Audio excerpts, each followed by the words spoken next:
Good morning, Room 19. Happy Sports Day. I'm excited to continue the miraculous journey of Edward Tulane. We are now on chapter 21.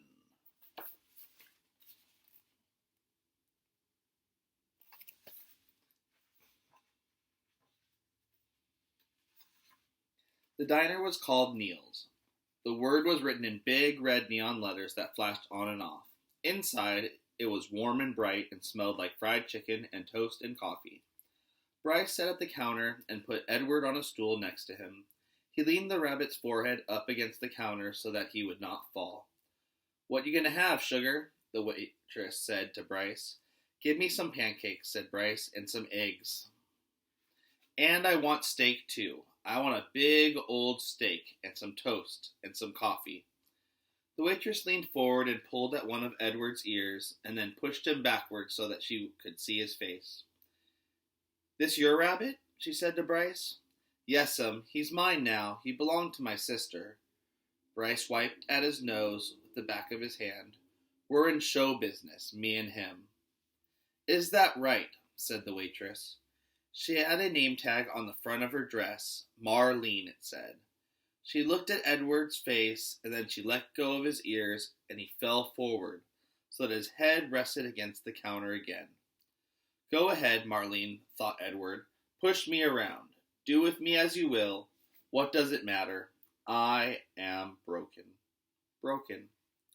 The food came, and Bryce ate all of it without even looking up from his plate.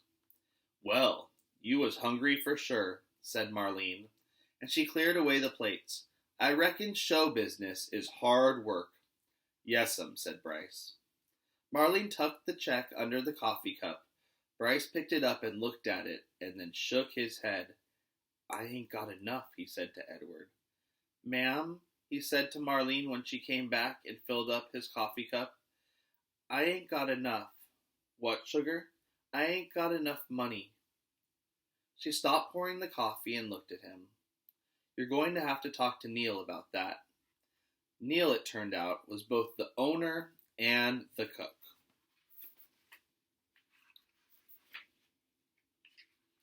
He was large, red-haired, red-faced man who came out of the kitchen holding a spatula in one hand. "You came in here hungry, right?" he said to Bryce. "Yes, sir," said Bryce. He wiped his nose with the back of his hand. "And you ordered some food, and I cooked it, and Marlene brought it to you, right?" "I reckon," said Bryce. "You reckon?" said Neil. He brought the spatula down at the countertop with a thwack. Bryce jumped. "Yes, sir, I mean." "No, sir." "I cooked it for you," said Neil. "Yes, sir." He picked Edward up off the stool and held him close. Everyone in the diner had stopped eating. They were all staring at the boy and the rabbit and Neil. Only Marlene looked away. "You ordered it, I cooked it, Marlene served it. You ate it. Now," said Neil, "I want my money." He tapped the spatula lightly on the counter. Bryce cleared his throat.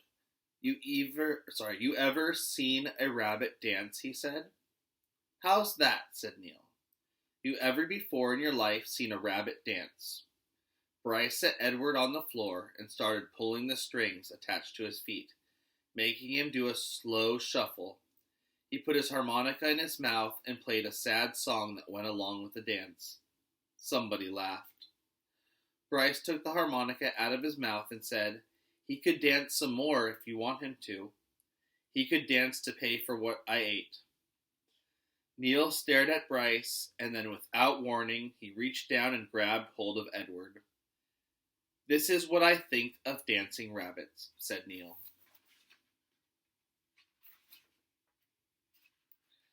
And he swung Edward by the feet, swung him so that his head hit the edge of the counter hard. There was a loud crack. Bryce screamed, and the world, Edward's world, went black. That concludes this chapter. Thank you for checking in.